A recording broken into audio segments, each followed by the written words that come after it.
At long last, at very long last, New York Jets training camp is here, folks. Not loving that. As you can see, different location for me. Let me know if you could, please. If audio is working, I have a different mic set up, different everything set up at the moment. So if you're not hearing me, throw it in the comments. Not like you would have heard that. And I'll just unplug everything and go off computer audio. I'm going to assume it's working. I'm going to assume we're rolling. Jets camp underway. We've got some notes to go over, some things that we're hearing from the folks who were there for JetNation.com.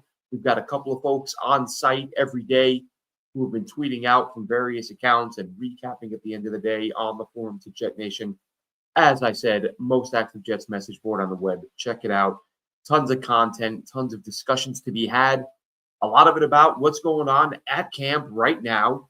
I think the biggest story that isn't getting as much traction as I thought it would, and I've thrown a couple of threads in the old forums at Jet Nation about it, is the fact that Joe Tippmann has been running with the twos.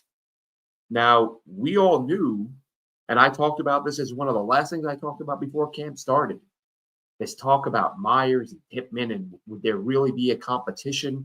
And I've gone back and forth on this thing a couple times myself. When the coaches first said it, I think my initial reaction was, oh, of course they're going to say that. It was a free agent. They're going to say everyone's got a shot to play. But then I thought, this is Justin Fields' college center. And that I forget what my initial thought was, and not that that matters, because I wavered. I went from thinking, no way, to thinking, maybe. And now it's here. Now camp is here. And Joe Tippmann is not running with the ones. And you can say it's early, which it is. That's fair enough. But we've seen this in years past, folks. Like coaching staffs, they sit down before the season. They have an idea. They go into camp with an idea in their minds who their starters are going to be. So just because you start as the number one doesn't mean you'll finish there. But as of right now, that's how the Jets view this situation. You can say they don't, but if that's the case, then why isn't Tippmann with the ones? And look, they may be alternating. I'm not out there. As I said, my hope was to be at camp this season. Vacation plans, got sort of thrown around and didn't work out. Couldn't make it out to the States this year for camp. So unfortunately not there, relying on those who are there. And like I said, the Jet Nation folks are doing a great job. Check out the forums for all the updates. But this to me, I mean, here's a guy in Joe Tippmann, second round pick. He's got all this great mobility, did a nice job last year, seemed to improve from his rookie season. Do you figure good player, highly thought of, second round pick, great skill set, improving player on the rise. You would have expected him to be the starter. And as Prono Kenny says, should be Tippmann's job to lose. That's what I kind of expected. Even when I thought, well, maybe they really will make this a competition. Maybe they really will have a true, head-to-head battle between these guys. But I expected Tippmann to be the one to kick things off with Myers having a chance to take the job. And it turns out Myers is their preferred guy. But again, that's not to say Tippmann can't take the job. I hope that with this, with this group, with this new coaching staff, my hope is that they use Tippmann to play to his strengths more. I did see one tweet today that Tippmann did a good job of getting out in space and blocking on a screen. That's something I've said, a few times this offseason. We haven't seen enough of from Tippmann, from the previous coaching staff. Mike's happy to catch a live stream. Glad to see you here, Mike. And listen, admittedly, this offseason, the times and the shows have been all over the place because it's, these long stretches with no news and real life gets in the way. And it's not as regular as you want it to be. But now with the season here, expect multiple episodes a week. And look, like I said, I'm on vacation right now down here in France. But I was like, you know what? There's enough going on. We got to talk about this. So the Tippmann thing, that's a story, folks. Whether folks want to acknowledge it or not, it's here and it's happening. So everyone who said, and look, as I said, I went back and forth. I understand that people didn't believe what they were seeing. And there were a lot of people, I did a story, asking, could this be a real thing? And it wasn't just me. Anyone who wrote a story about this supposed competition, was inevitably there were comments, this is clickbait, this is garbage, there's no way this is going to happen. This is just, there's nothing to write about, so people are making stuff up. Listen, if Joe Tippmann comes out with the ones tomorrow or Monday and never looks back and wins the job, that doesn't mean, we know now. We're seeing, and this isn't just today's, there were tweets yesterday saying that Myers was running with the one. So that multiple days of running with the starters, you're kind of viewed as a favorite to start. So it's Tippmann's job to steal back. But I think we can dismiss the notion that it was just clickbait and it was just coach speak. Clearly the coaches meant it, and clearly the people writing about it weren't wrong to write about it. I even felt silly when to me, it was like, this is a big enough story that you've got to address it. I can't even remember how I framed what I wrote. I think I kind of said, is this really a thing? Or is there a chance Tippmann's going to lose his job? I didn't think he would. But again, kicking things off, he is the number 2. So we'll see where it goes from there. Look, may the best man win, right? And this could be a matter of scheme fit. I've seen a few people say, well, move Tippmann to guard. He's too big. Okay, who are you sitting? You have 2 of the better guards in the league. You have one of the best guard tandems in the NFL. You're going to bench one of them? You're going to bench AVT or John Simpson? You need to be extending those guys, not benching them. But then again, where does that leave Tippmann? Listen, it gives you a very valuable backup if Tippmann doesn't win the starting job. It gives you a really good backup at center and guard. But it feels weird to even be having this conversation because it doesn't feel like it should be a thing. But apparently it is. So that is what the Jets have orchestrated. And we'll see where it goes from there. But another name that we've seen a few times in the first few days of camp, and I'm loving this, right? If you saw our, projected breakout players this season, and really I believe I said it when he was signed, Andre Cisco, the safety who came over from the Jaguars. And listen, I'm not getting ahead of myself. I get it. It's 4 practices, no pads. I get all that. But at the same time, we're not talking about tackling. We're talking about coverage, which is where you can still cover guys and you can still make plays on the ball without pads. And Andre Cisco had 2 picks yesterday to go along with a PBU. According to those present, he has been making splash plays on a consistent basis. And this is what I kind of thought the Jets would get from him. Somebody pointed out after the last video or the breakout video, whichever one, that Cisco had a terrible year last year. And one thing that I've always said is that when guys have down years, I've said this about DJ Reed last year. It may have been the same episode. DJ Reed, Quinton Williams, Sauce Gardner. You kind of sometimes see an entire unit just fall apart. And just everybody plays poorly. Everybody gets in a funk. The Jaguars were literally the 32nd ranked passing defense in the NFL last year, unless I'm mistaken. I looked it up at one point. I'm sure they were last. If not, they were like bottom 3, bottom 5. They were terrible. The Jaguars were terrible against the pass last year, and that included Andre Cisco. However, in the 2 previous seasons, he had 7 picks over his second. I don't think he had any picks as a rookie. But year 2, I believe he had 3. Year 3, he had 4. And then last year, he only had 1. If you watched him in college, he had a ton in college. He is a guy who can be a ball hawk. He's shown it at a high level at both the college and the pro ranks. Go back and watch the interception he had a couple years ago against Patrick Mahomes. Covered a ton of ground, made a great read, intercepted the ball in the middle of the field, athletic play. The dude can be a baller, and he's showing it early on in camp. Again, I get it. It's only a few days. But what else? Listen, training camp just kicked off. You're not going to not cover it. You have to talk about what's happening. I can guarantee you there are fans out there right now who don't like the Cisco signing, or they're not going to like something I say, and the response is going to be, oh, big deal, it's 1 week of camp. Should we just not talk about it? Should everyone shut off their microphones and wait till mid-season? Because then it'll be, oh, big deal, it's week 1. Oh, big deal, it's only 3 or 4 games. Like, when is it okay to start talking about what guys are doing? In my mind, they're on the field. They're playing football and doing things. Let's talk about those things. So Andre Cisco, impressive early on, which you have to love. Let's see. Mike says in the chat, Aaron Glenn is sacrificing Tippmann, who's above average at his position, for Fields, who's below average at his position. And it could be seen that way. And that was kind of as I said, that was my thought process with whether or not this competition could be a real thing. And I said it on the last show when I said it, and I've said it a few times.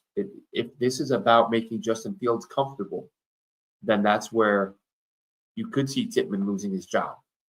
If Justin Fields, if it makes that much, I mean, you would hope that it wouldn't matter that much that you're starting an inferior player to appease, not appease, but to make the quarterback comfortable.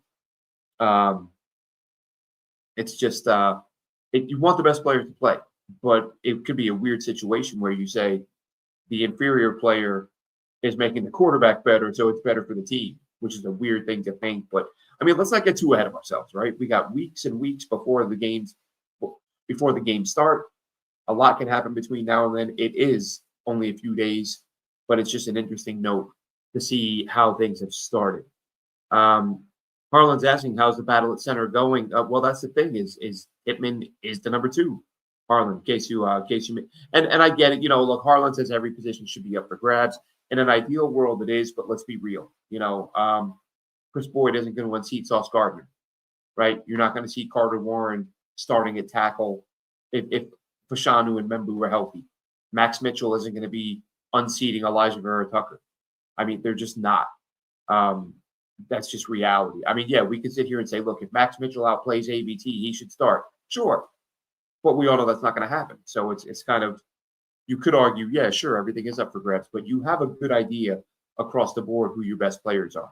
And that doesn't mean guys can't steal jobs. There are going to be jobs that, where the starter isn't that much better than the backup. And safety is a perfect example here with Tony Adams. I mean, I think Cisco is going to emerge. I think he'll be the guy.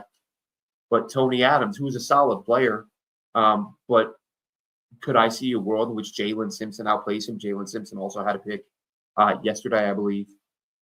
Look, Jalen Simpson, Jarius Monroe, Malachi Moore. Like these are guys. The safety room, I think, could be pretty close, and I wouldn't say with 100% certainty who I think is going to start alongside Andre Cisco. I mean, yes, if I have to guess, I'm going to say it's Tony Adams.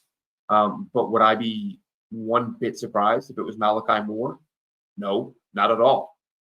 In fact, come to think of it, as I'm saying that and thinking out loud, or thinking as I'm speaking out loud, we know Woody Johnson isn't the biggest fan of Tony Adams, right? Tony Adams was the guy that Woody benched when the season was falling apart. For whatever reason, he thought Tony Adams was the reason things weren't going well. So, I mean, does Woody get involved? I don't think Woody will. I think it's too early. I think Woody's involvement happens when he thinks the team is going to be good. And so then he can take credit. Like that's why he said, he ordered the Mike Williams signing. He ordered the Tyron Smith signing. I think Woody felt like we're on the cusp of something special, and I want my stamp to be on here. I want to be able to say I brought in these guys, to sort of put us over the hump.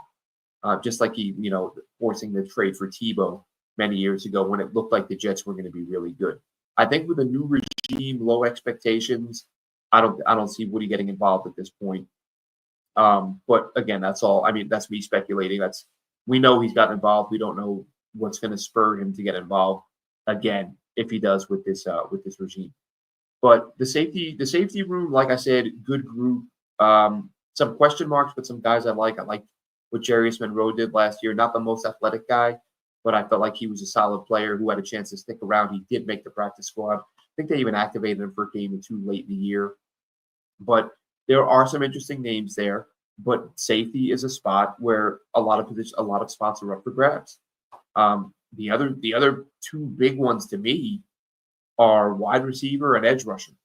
And we've talked about, the wide receiver situation. I put an article on JetNation about it today because I actually had a thought, again, even just being a few days into camp, I thought to myself, I'm reading all these tweets and I'm not seeing anything about receivers making plays. Like where other than Garrett Wilson's name, you might see the odd tweet about someone making a catch, but there's not a single beat writer like giving high marks to any receivers.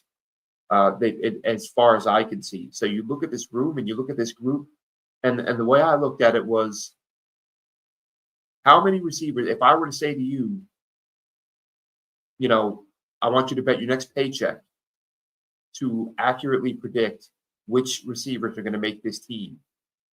And they have to, not practice squad, Give me the name of every guy you are 100% sure will be on this roster week 1. How many could you name?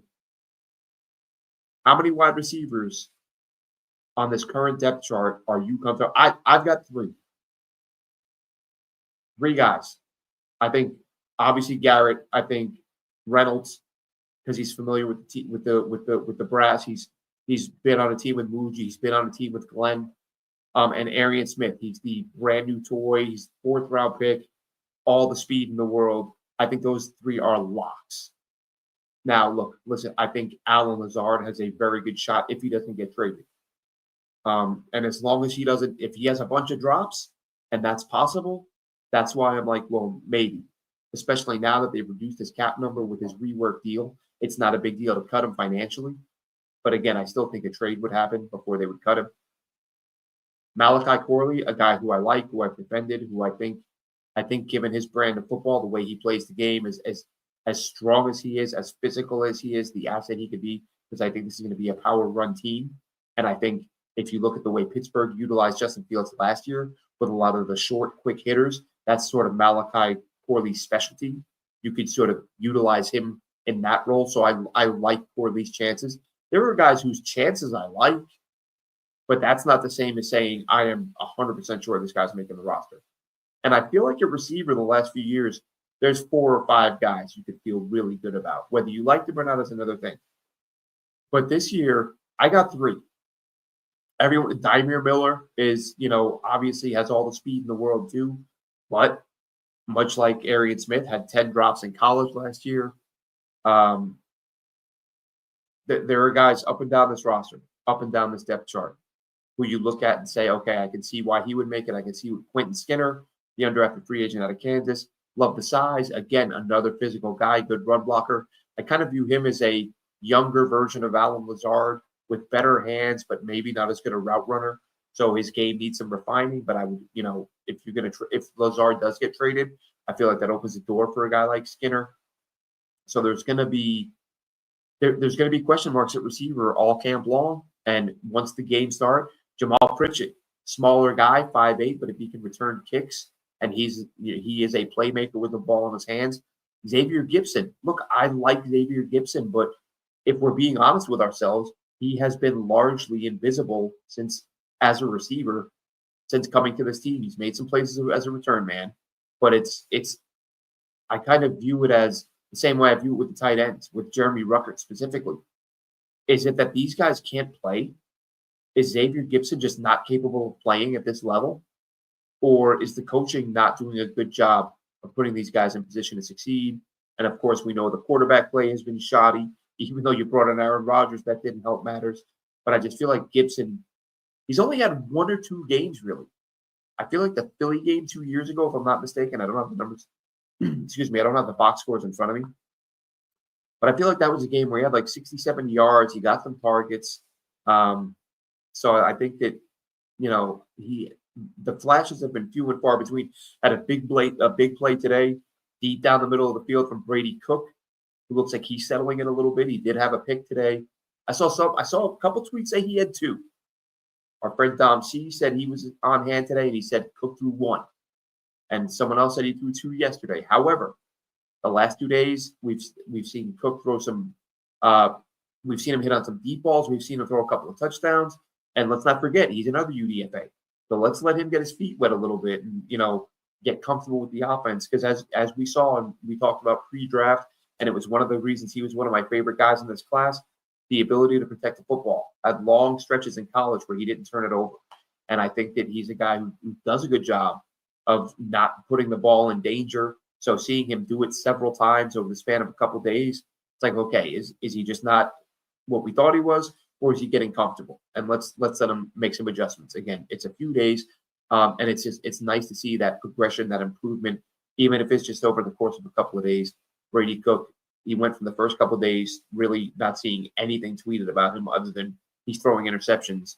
And then today you're seeing, threw a dime, threw a touchdown to Corley. I believe he threw a touchdown, or he hit Xavier Gipson on the deep ball, which the highlights are out there if you haven't seen them.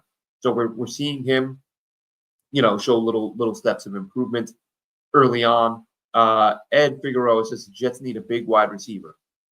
Look, Lazard's a bigger guy. Josh Reynolds, bigger guy. Both veterans, both, as I've said in the past, if you look back at Reynolds and what he's done in seasons where he's actually had an opportunity, he's been a solid player. He's been a guy, we start 10, 11 games, he'll get you 600, 700 yards, which there's nothing wrong with that as a wide receiver too. You extrapolate that over a season and those are pretty solid numbers. And again, he is a bigger receiver. They need a bigger receiver to step up and be reliable over the course of a season. Lazard has had drops issues. Lazard has had injury issues. And Reynolds, through the course of his career, has never really been able to win a starting job. So there are questions with the bigger guys, of course, but I feel like they have a couple to choose from. They've got some big guys, of course. They have the speed guys. Garrett's a sub 4.4 guy. Arian Smith is a sub 4.4 guy. Dymere Miller, who I mentioned, he's a sub 4.4 guy. If he's going to get a shot, I believe.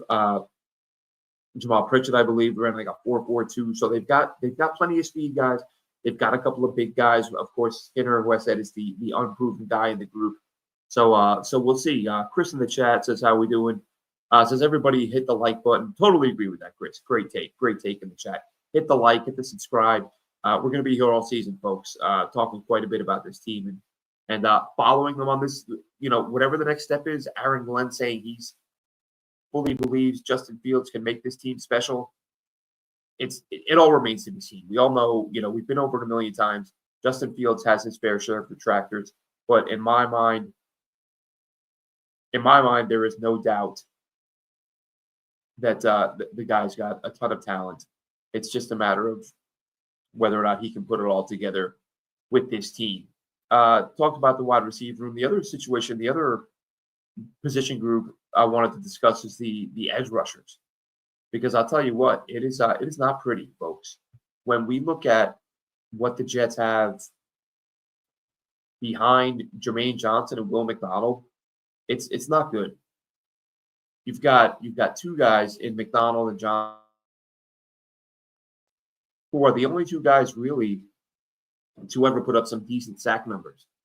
Johnson, of course, missed almost all of last year, but the previous season was his second year as a pro, and he had 7 sacks after just 2.5 as a rookie, or 2 and 7.5, whatever it was. 10 sacks over 2 years, basically. And, you hoped he was going to take the next step last year. That didn't happen because of the injury. Will McDonald did take the next step in his second year, locking over 10 sacks, and now, he's another big story this camp, literally and figuratively. He's added some muscle, looks much bigger, doing a nice job setting the edge. I saw some raves about him today. So I think that they're set with those two guys. But you've got JJ coming off the Achilles, so he's probably going to get off to a slow start. And who do you have behind him? You know who's number 3 right now for career sacks on this Jets edge rushing group? Michael Clemens. 7.5 sacks for his career is number 3. And then you have a bunch of guys who have fewer than 6 career sacks.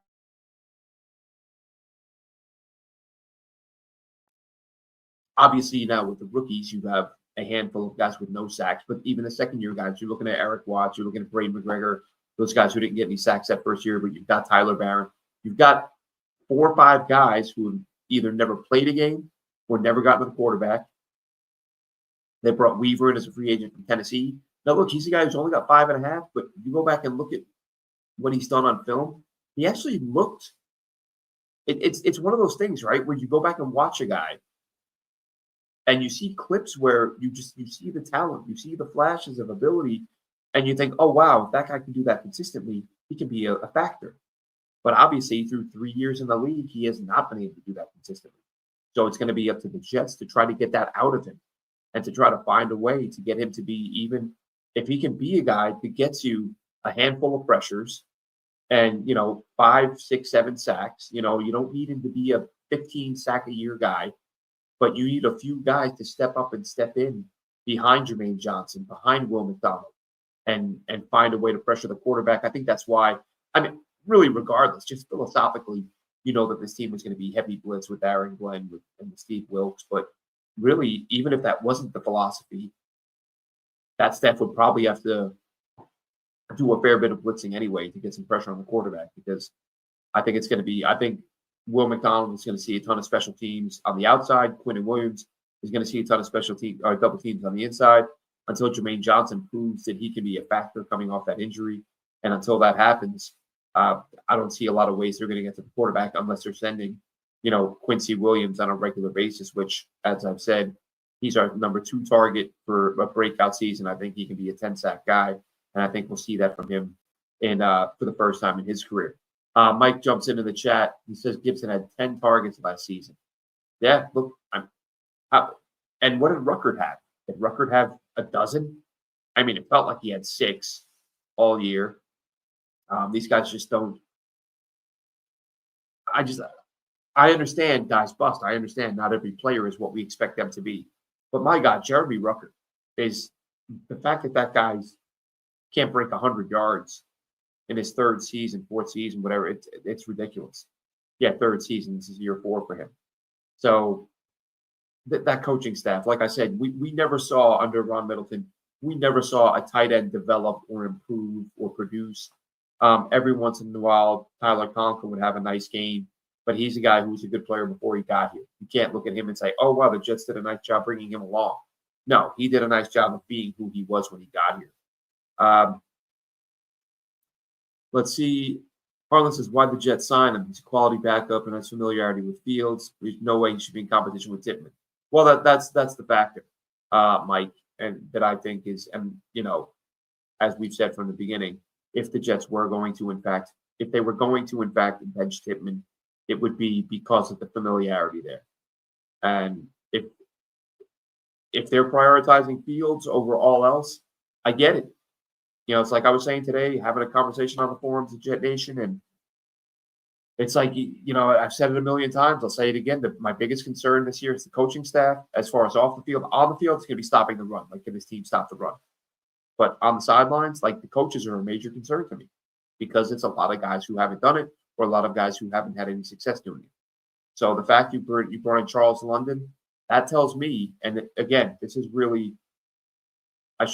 me wishful thinking, that if Justin Fields is not lights out this year, which I hope the hell he is, if Justin Fields is not lights out this year, then you're looking for a quarterback. And you're going to have to bring in a new guy. And are you going to let Charles London, who has never developed a quarterback, are you going to let him remain to develop your franchise potentially top 10 guy? Or are you going to advertise the job of quarterbacks coach, offensive coordinator, whatever, and say, hey, help wanted, top 10 quarterback incoming? Now, is that going to get a few guys who go, well, I wasn't pumped about working with Justin Fields, but Lenora Sellers, yeah, let's go. Cade Klubnik, okay. Arch, God forbid that happens. Is that more intriguing? Okay, I get to mold this piece of clay that hasn't been, touched by an NFL staff yet. Maybe trying to resurrect Justin Fields' career wasn't as appealing as trying to start the career of a really good quarterback. And look, I've been a big Lenora Sellers guy. I've talked about him quite a bit. And I look at him and I look at the ability to run, and I think that's a guy Aaron Glenn would love to have because we know he wants that. And not every quarterback has it. Not every quarterback can run as well as Fields does, as Sellers does. So if they think they're going to move on from Fields and Sellers is there, it's a possibility. Let's not get into all that right now. We'll talk plenty of draft during the season as well. But camp's here, folks. We need to see a receiver emerge. Again, I get that it's early, so I'm not saying like panic because nobody has emerged yet. But they got to see somebody emerge there. We got to see somebody along the edge kind of come on and make some plays. Be nice also if some of the DTs. I know Peyton Page saw his name a few times today, but at the same time, he was going up against, third, fourth stringers. So I don't want to get too ahead of ourselves on that. But look, any little sign of progress, any little sign of development at this point, it's really the only thing you can look forward to, the only thing the team can kind of hang their hat on in those early weeks in camp. Is like, A, stay healthy, B, show improvement. And right now, we're seeing improvement from Cook. We're seeing some of the D linemen's names pop up as getting in the backfield and making plays. And before we wrap up, another quick one from Harlan. Letting the best players play is an irrational concept. Okay, this is in reference to the Tippmann thing. We've kind of talked that to death. I'll just say real quick, Harlan, if the team feels that Fields will be better without Tippmann under center or without Tippmann at center, then it's a weird thing because you always say you want the best player to play. But if the team feels like you're going to get the best out of the quarterback with an inferior center, then you go that route because you got to get the most out of your quarterback or you're in trouble anyway. So that's going to wrap this one up, Jets fans. More camp next week. Aaron Glenn says they will be in pads on Monday. So we're looking forward to seeing what happens there. Hopefully they get plenty of clips out. Hopefully we get plenty of news from those in attendance. And yes, Rio says to close it out, can we find a needle in a haystack, please? And I'm assuming he means finally find a damn quarterback. I think we all agree on that front. Hopefully Justin Fields is it. If not, the search continues. Have a good one, Jets fans.